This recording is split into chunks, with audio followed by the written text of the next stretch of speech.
Capítulo 39. Foi na segunda semana de maio que as três jovens partiram juntas de Gregshaw Street para a cidade em Hertfordshire, e quando se aproximaram da estalagem, onde a carruagem de Miss Bennet deveria encontrá-las, rapidamente perceberam, como prova da pontualidade do cocheiro Kit e Lydia, olhando pela janela de uma sala de jantar acima. Aquelas duas garotas estiveram por mais de 1 hora no lugar, ocupadas com satisfação em visitar uma modista de chapéus do outro posto, observando o sentinela em guarda e comendo uma salada com pepino. Depois de recepcionar suas irmãs, elas triunfalmente mostraram uma mesa arrumada com tanta carne fria quanto a despesa de uma estalagem pode proporcionar, exclamando: "Isso não é bom? Não é uma surpresa agradável? E queremos cuidar de vocês", acrescentou Lydia, mas tem de nos emprestar dinheiro, pois acabamos de gastar o nosso na loja ali fora. Então, mostrando suas compras: "Olha aqui, comprei esta chapeleta. Não acho que seja muito bonita, mas penso que poderia comprá-la ou não. Deverei retalhá-la assim que chegar em casa e ver se consigo torná-la um pouco melhor."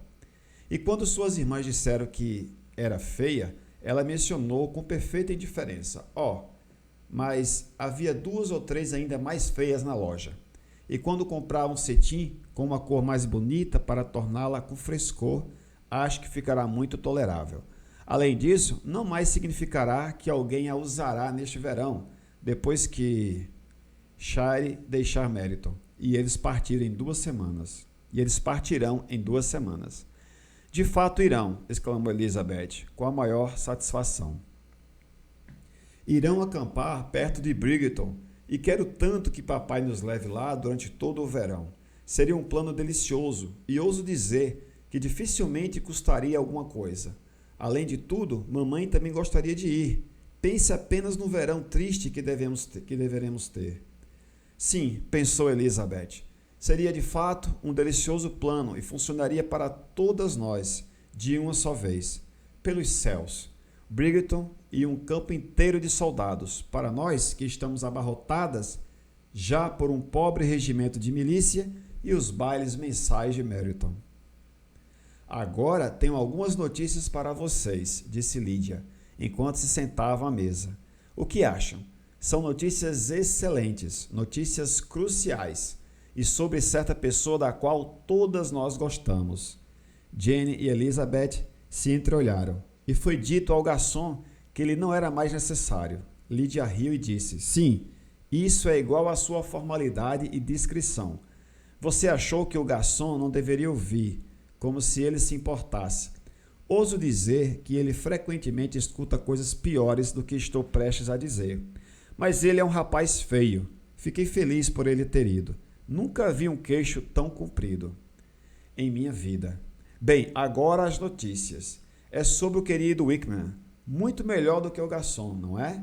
Não há perigo de Wickman se casar com Mary King. Há para você. Ela se foi para ficar com o tio em Liverpool. Foi para ficar. Wickman está a salvo." "E Mary King está a salvo", acrescentou Elizabeth, "a salvo de uma ligação imprudente quanto à fortuna. Ela é muito tola por ir embora, se ela gostava dele.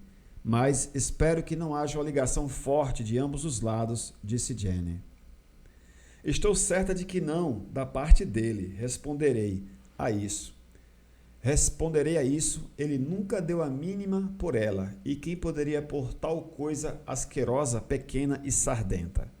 Elizabeth estava chocada por pensar que, embora incapaz de tal rudeza de expressão, a rudeza de sentimento era pequena perto do que seu próprio peito tinha apontado e imaginado como liberal. Assim que todas comeram e as mais velhas pagaram, a carruagem foi solicitada, e depois de algum artifício, todo o grupo, com todas as suas caixas, sacolas e pacotes, e a indesejada adição das compras de Kit e de Lydia, todas se sentaram. "Quão bem estamos comprimidas aqui!" exclamou Lydia. "Estou feliz por ter trazido minha chapeleta, se for apenas pela graça de ter outra chapeleira." Bem, agora fiquemos bem confortáveis e cômodas, e falemos e rimos toda a viagem até em casa.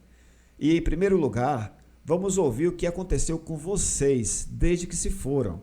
Vocês viram algum homem agradável? Flertaram com alguém? Eu esperava muito que uma de vocês tivesse arrumado um marido antes de voltar. Jenny logo ficará uma velha empregada, eu afirmo. Ela tem quase 23 anos. Deus, quanta vergonha eu terei se não me casar antes dos 23 anos. Minha tia Phillips quer tanto que você se case. Nem pode imaginar. Ela diz que seria melhor que Lizzie tivesse aceitado Miss Collins, mas não acho que isso teria graça alguma. Deus, como eu gostaria de me casar antes de vocês, e então eu acompanharia todas vocês aos bailes. Tivemos muita diversão uns dias na casa do Coronel Forster. Kit e eu deveria passar o dia lá, e Miss Forster prometeu que teríamos um pouco de dança à noite. Por falar nisso, Miss Forster e eu somos muito amigas. E então ela pediu que as duas Huntington viessem, mas Henriette estava doente e assim Pen foi forçada a vir sozinha. E daí o que vocês acham que fizemos? Vestimos Chamberlain com roupas de mulher, com o propósito de passar por uma dama.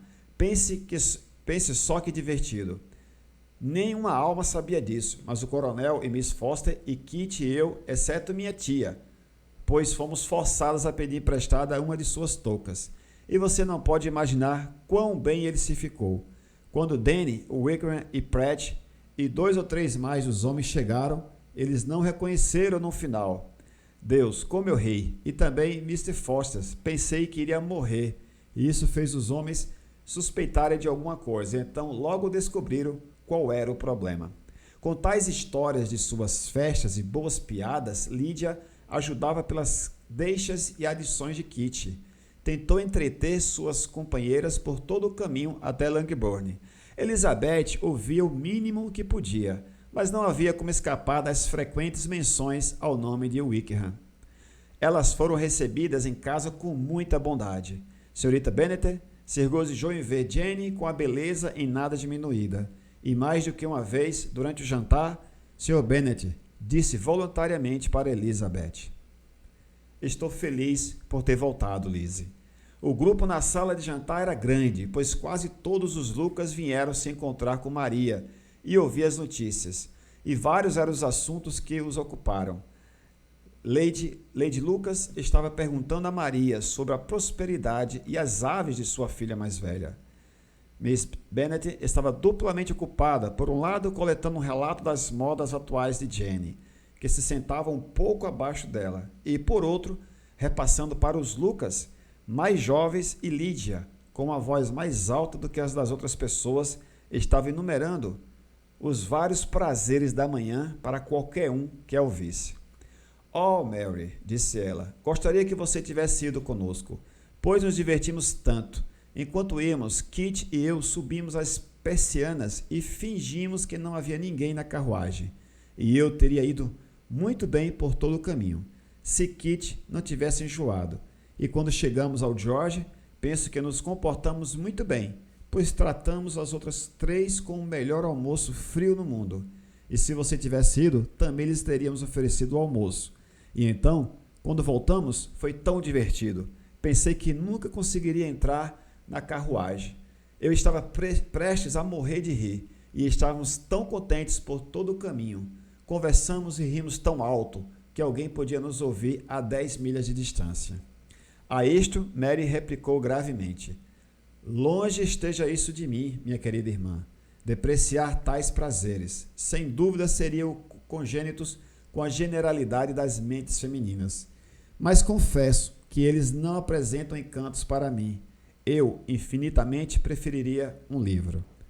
Mas, da resposta, Lydia não escutou nenhuma palavra. Ela raramente ouvia alguém por mais de meio minuto e nunca dava atenção a Mary. À tarde, Lydia estava ansiosa com o resto das garotas para caminhar até Meryton, para ver como estavam todos. Mas Elizabeth prontamente se opôs ao plano.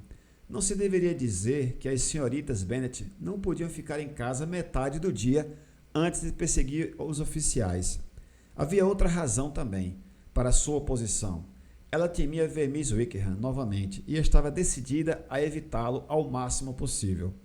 O conforto para ela da partida iminente do regimento estava, de fato, além das palavras. Em uma quinzena deveriam ir e, uma vez longe, ela esperava que não houvesse mais nada para atormentá-la a seu respeito. Só havia se passado algumas horas que ela se encontrara em casa, quando descobriu que o plano de Bridgerton, do qual Lydia lhe dera uma deixa na estalagem, era um assunto de frequente discussão entre seus pais. Elizabeth viu diretamente que seu pai não tinha a menor intenção de ceder, mas suas respostas eram, ao mesmo tempo, tão vagas e equivocadas que a mãe, embora habitualmente desalentada, não tinha desistido ainda. Fim do capítulo 39.